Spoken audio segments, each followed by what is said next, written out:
Assalamualaikum warahmatullahi wabarakatuh. Bertemu lagi dengan saya, Tri Handayani, NIM H10511711044. Nah, kali ini saya akan menjelaskan pertemuan pada pekan ketiga dari mata kuliah robotika. Tapi sebelum itu, kalian jangan lupa like and subscribe terlebih dahulu. Kemudian di akhir video jangan lupa komen karena saran dan masukan sangat diperlukan. Terima kasih. Kita lanjut ke video pembahasannya.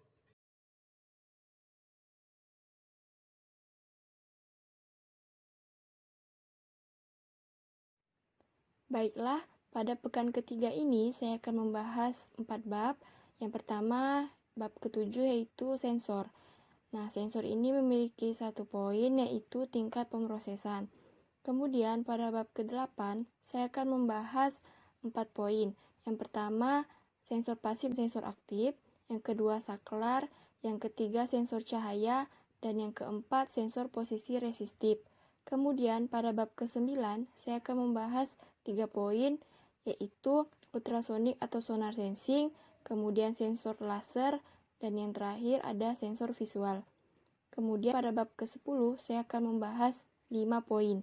Yang pertama, feedback atau kontrol loop tertutup. Kemudian yang kedua, kesalahan atau banyak wajah. Kemudian yang ketiga, contoh robot kontrol umpan balik. Kemudian yang keempat, jenis kontrol umpan balik. Dan yang terakhir ada feed forward atau kontrol loop terbuka. Baik, yang pertama kita masuk pada bab ke-7. Dalam bab ini akan membahas bagaimana kemampuan robot untuk merasakan secara langsung yang mempengaruhi kemampuannya untuk bereaksi, mencapai tujuan, dan bertindak secara cerdas. Nah, robot biasanya memiliki dua jenis sensor berdasarkan sumber informasi yang diindranya. Nah, yang pertama di sini sensor proprioseptif. Sensor ini mengenali elemen keadaan internal robot seperti posisi roda, sudut sendi lengan, dan arah menghadap kepala. Istilah tersebut berasal dari kata Latin proprius, berarti milik sendiri. Proprioception adalah proses merasakan keadaan tubuh seseorang itu sendiri. Kemudian yang kedua, sensor eksteroseptif. Sensor ini mempersepsikan elemen keadaan dunia luar di sekitar robot seperti level cahaya, jarak ke objek, dan suara. Istilah ini berasal dari kata Latin yang berarti ekstra, yaitu luar. Eksterosepsi adalah proses merasakan dunia di sekitar robot, termasuk penginderaan robot itu tersendiri. Nah, sensor adalah perangkat fisik yang mengukur kuantitas fisik. Sensor proprioseptif dan sensor eksteroseptif bersama-sama membentuk sistem perseptual robot. Namun, salah satu yang utama tentang robot adalah bahwa sensor itu sendiri tidak memberikan kenyamanan dalam menyebutkan informasi ke robot. Sensor dapat memberitahu robot tingkat cahaya dan warna dalam pandangannya. Nah, di sini ada ketidakpastian dalam robotika yang dimana berasal dari berbagai macam sumber.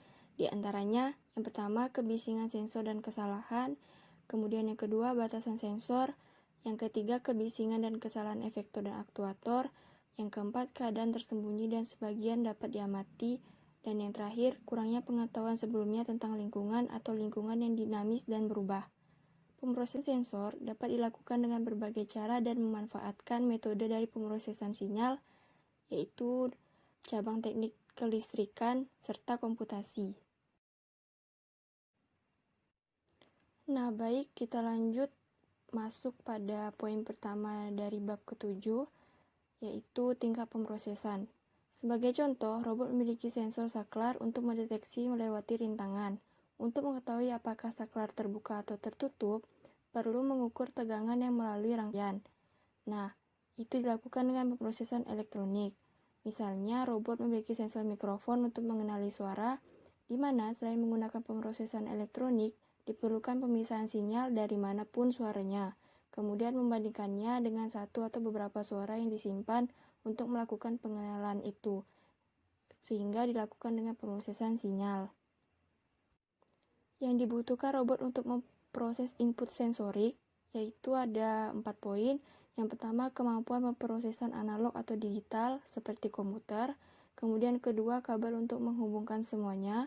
Kemudian yang ketiga, dukungan elektronik untuk disertakan dengan komputer. Kemudian yang keempat atau yang terakhir, baterai untuk memberikan daya untuk semuanya. Artinya, persepsi membutuhkan yang pertama sensor, yaitu berupa daya dan elektronik, kemudian yang kedua komputasi, lebih banyak daya dan elektroniknya, dan yang terakhir konektor atau untuk menghubungkan semuanya. Nah, selanjutnya peneliti robotika telah menemukan persyaratan penting dari persepsi efektif dan telah mengeksplorasi berbagai metode. Di antaranya yang pertama persepsi yang berorientasi pada tindakan atau disebut penginderaan aktif. Robot dapat menggunakan pengetahuan tentang tugas mencari rangsangan tertentu di lingkungan dan merespon suatu informasi yang sesuai. Selanjutnya, persepsi berbasis ekspektasi, ya di mana menggunakan pengetahuan lingkungan robot untuk membantu memandu dan membatasi bagaimana data sensor dapat diinterpretasikan. Misalnya, hanya orang yang dapat bergerak di lingkungan tertentu sehingga dapat menggunakan gerakan dengan sendirinya untuk mendeteksi orang tersebut. Kemudian, ada perhatian yang digerakkan oleh tugas. Nah, ini terlihat sangat jelas pada orang-orang yang secara tidak sadar menoleh untuk melihat atau mendengar. Tapi, kebanyakan robot masih menggunakan kamera dan mikrofon tetap. Kehilangan kesempatan untuk mengamati secara efektif dan cerdas. Kemudian yang terakhir ada kelas perseptual, di mana robot dapat mempertimbangkan kategori yang dapat dikelola yang diketahui dalam menanganinya. Misalnya memutuskan apa yang harus dilakukan untuk setiap kemungkinan jarak. Untuk kerintangan, robot hanya memiliki 3 zona, yaitu terlalu dekat, waspada, dan jangan terlalu khawatir. Nah, kemudian bagaimana sih mengukur jarak ke objek? Caranya ada beberapa opsi. Yang pertama, sensor ultrasound, di mana memberikan pengukuran jarak secara langsung dari waktu penerbangannya. Kemudian yang kedua, sensor inframerah, di mana dapat menyediakannya melalui intensitas sinyal balik. Selanjutnya yang ketiga ada 2 kamera. Ini dapat digunakan untuk menghitung jarak atau kedalaman, misalnya menggunakan stereo. Kemudian yang keempat ada kamera, dapat menghitung jarak atau kedalaman dengan menggunakan perspektif dan beberapa asumsi tentang struktur lingkungan. Kemudian yang kelima ada laser dan kamera, tetap dapat digunakan untuk mengukur jarak. Dan yang terakhir ada sistem lampu terstruktur berbasis laser. Ini dapat menutupi pola di atas gambar kamera dan sistem pemrosesan dapat menggunakan distorsi di dalamnya pola untuk menghitung jarak. Kemudian kita masuk pada bab ke-8. Pada poin pertama itu pembahasan tentang sensor pasif dan sensor aktif. Nah, yang pertama sensor pasif. Sensor pasif ini mengukur bentuk fisik dari lingkungan, terdiri dari detektor yang mendeteksi alat yang akan diukur. Sensor ini lebih sederhana atau kompleks, contohnya seperti saklar. Kemudian yang kedua sensor aktif, di mana memberikan sinyal atau stimulusnya sendiri dan biasanya membutuhkan energi ekstra, menggunakan interaksi sinyal dengan lingkungan sebagai alat yang diukur. Sensor aktif terdiri dari emitor dan detektor. Emitor menghasilkan atau memancarkan sinyal dan detektor merasakan atau mendeteksi hal itu. Kemudian kita masuk pada poin kedua dari bab 8 yaitu switch atau saklar. Switch atau saklar merupakan sensor yang paling sederhana dari semuanya.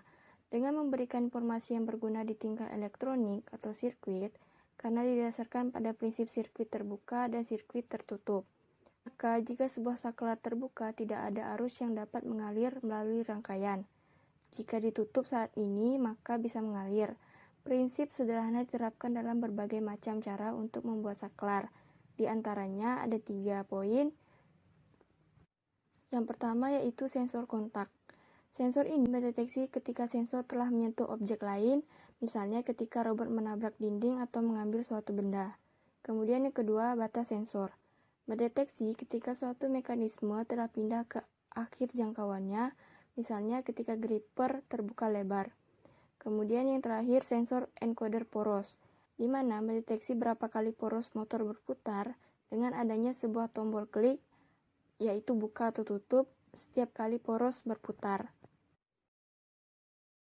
Kemudian kita lanjut pada pembahasan ketiga dari bab 8, itu mengenai light sensor atau sensor cahaya. Dengan sensor cahaya, robot juga bisa ditemukan pada tempat-tempat gelap dan bersembunyi di sana. Sensor cahaya mengukur jumlah cahaya yang mempengaruhi fotosel. Sensor cahaya itu sederhana, tetapi dapat mendeteksi berbagai panjang gelombang jauh lebih luas dari yang bisa dilihat oleh mata manusia. Nah, pada gambar yang di tengah itu menunjukkan fotosel. Pada garis berlekuk-lekuk adalah bagian fotoresistif yang merasakan atau menanggapi cahaya yang berada di lingkungannya. Dengan saklar, sensor cahaya dapat diposisikan, diorientasikan, dan dilindungi secara cerdik untuk meningkatkan akurasi dan properti jangkauannya. Dapat digunakan sebagai sensor pasif atau aktif dalam berbagai cara, sehingga dapat mengukur beberapa properti seperti yang pertama intensitas cahaya untuk mengatur seberapa terang atau gelapnya, kemudian yang kedua intensitas diferensial, perbedaan antara fotosel, dan yang terakhir istirahat dalam kontinuitas break beam, perubahan atau penurunan intensitas. Cahaya yang dapat digunakan untuk penginderaan adalah polarisasi. Nah, polarisasi ini ada 3 poin. Yang pertama, cahaya terpolarisasi, di mana cahaya normal yang berasal dari sumber cahaya terdiri dari gelombang cahaya itu berpencar ke segala arah relatif terhadap cakrawala. Kemudian, optosensor reflektif beroperasi berdasarkan prinsip cahaya yang dipantulkan, merupakan sensor aktif terdiri dari pemancar dan detektor. Kemudian sensor reflektansi itu dapat dilakukan dalam sensor adalah yang pertama mendeteksi keberadaan suatu objek, kemudian yang kedua mendeteksi jarak ke suatu benda, yang ketiga deteksi beberapa fitur permukaan, yang keempat mengenali objek atau ruangan atau lokasi dan suara berkode. Kemudian yang terakhir melacak rotasi roda menggunakan pengkodean poros. Nah, sebenarnya masih banyak contoh yang lain seperti lampu inframerah, modulasi dan demodulasi cahaya, sensor break beam, dan sub encoder. Kemudian kita masuk pada poin keempat dari bab 8 ini, yaitu pembahasan terakhirnya, yaitu sensor posisi resistif. Nah, sensor proprioseptif yang membantu tubuh menyadari posisinya dan pekerjaan yang dilakukannya. Selanjutnya kita masuk pada bab ke-9. Bab 9 ini yang poin pertamanya yaitu ultrasonik atau sonar sensing. Ultrasonografi secara harfiah berarti melampaui suara dari bahasa Latin ultra untuk di luar. Digunakan di sini dengan cara yang sama seperti dalam ultraviolet dan ultrakonservatif, mengacu pada rentang frekuensi suara yang berada di luar pendengaran manusia, yang juga disebut sonar. Kemudian kita lanjut pada poin keduanya, yaitu laser sensing atau sensor laser. Laser memancarkan radiasi yang sangat diperkuat dan koheren pada suatu atau lebih frekuensi. Radiasi mungkin dalam spektrum terlihat atau tidak, tergantung pada aplikasinya. Robot yang menggunakan laser navigasi dan pemetaan dalam ruangan seperti robot yang terdapat pada gambar, biasanya beroperasi di lingkungan yang relatif dekat dengan standar laser. Oleh karena itu, laser yang digunakan pada robot seluler menggunakan pergeseran fase daripada waktu penerbangan. Laser berbeda dari sonar dalam banyak hal, di mana berasal dari perbedaan sifat fisik suara dan cahaya.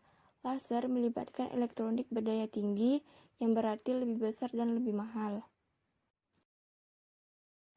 Kemudian kita masuk pada poin ketiga atau poin terakhir dalam bab 9 ini, yaitu visual sensing atau sensor visual.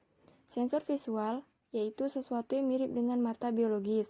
Kamera adalah yang paling dekat dengan mata alami yang memiliki di antara sintetis sensor. Mata memberikan informasi tentang cahaya yang masuk seperti pola dan otak memproses informasi. Nah, selanjutnya kita masuk pada bab ke-10, masuk pada poin pertama, yaitu feedback atau kontrol loop tertutup. Kontrol umpan balik adalah sarana untuk membuat sistem atau robot mencapai dan mempertahankan keadaan yang diinginkannya. Biasanya disebut titik setel, dengan terus membandingkan keadaannya saat ini dengan keadaan yang diinginkan. Tujuan dari pemeliharaan untuk membutuhkan pekerjaan aktif yang berkelanjutan bagian dari sistem. Jika robot berhenti, robot akan jatuh dan tidak lagi mempertahankan tujuannya untuk berjalan sambil tetap seimbang. Kemudian kita lanjut pada poin keduanya, yaitu the many faces of error, atau banyak wajah atau kesalahan. Nah, perbedaan antara keadaan saat ini dan yang diinginkan dari suatu sistem disebut kesalahan. Dan tujuan dari sistem kontrol apapun adalah meminimalkan kesalahan itu. Umpan balik pada kontrol secara eksplisit menghitung dan memberitahu sistem kesalahan untuk membantunya mencapai sebuah tujuan. Kemudian kita masuk pada poin ketiga dari bab 10 ini, yaitu contoh robot kontrol umpan balik. Dalam kasus wall following, kesalahannya adalah perbedaan antara jarak yang diinginkan dari dinding dan jarak yang sebenarnya pada titik waktu manapun. Sensor inframerah akan memberikan informasi tentang kemungkinan dinding, tetapi bukan jarak persisnya. Sonar akan melakukannya memberikan jarak seperti halnya laser. Sensor menyediakan informasi untuk menghitung jarak ke dinding. Tujuan robot adalah menjaga jarak ke dinding pada nilai tertentu atau lebih realistis dalam rentang nilai tertentu. Kemudian masuk pada poin keempat dari bab ke-10 ini, yaitu jenis kontrol umpan balik. 3 jenis kontrol umpan balik yang paling banyak digunakan adalah kontrol proporsional atau P, kontrol turunan proporsional atau PD, dan kontrol turunan integral proporsional atau PID. Ini biasanya disebut sebagai kontrol P, PD, dan PID. Kita masuk pada pembahasan pertamanya, yaitu kontrol proporsional atau P. Ide dasar dari kontrol proporsional adalah agar sistem merespons secara proporsional dengan kesalahan menggunakan arah dan besarnya kesalahan. Sebuah pengontrol proporsional menghasilkan keluaran 0 sebanding dengan masukan I. Kemudian kontrol turunan proporsional atau PD ini berhasil untuk keuntungan kecil. Saat penguatan meningkat, osilasi sistem meningkat juga. Masalah dasar berkaitan dengan jarak dari titik setel atau keadaan yang diinginkan. Ketika sistem mendekati keadaan yang diinginkan, perlu untuk dikontrol. Berbeda dengan saat jauh darinya. Masalah adalah mengoreksi momentum saat sistem mendekati yang diinginkan.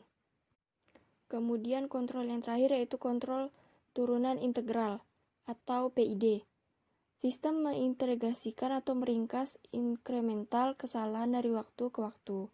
Dan setelah mencapai ambang yang telah ditentukan, dengan sekali kesalahan kumulatif menjadi cukup besar.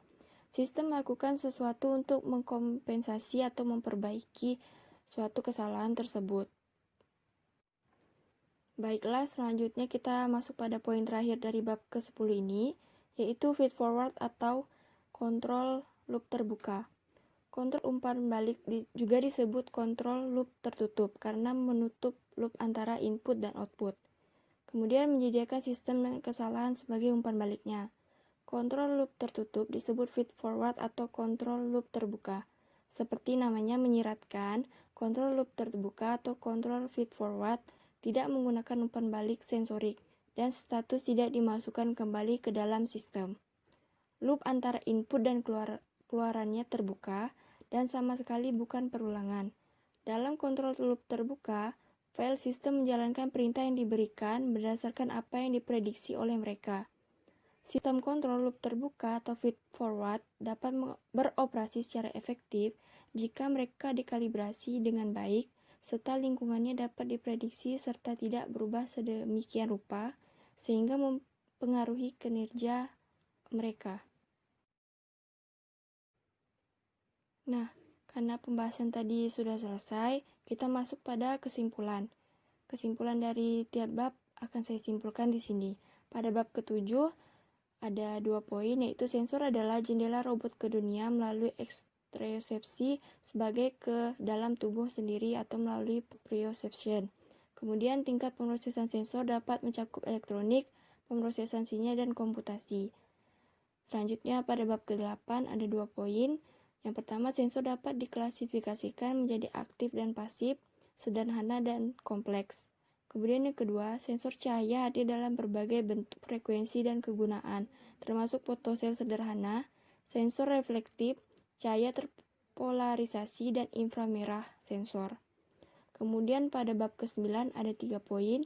Yang pertama, kompleksitas sensor didasarkan pada kebutuhan pemrosesan data yang dibutuhkan.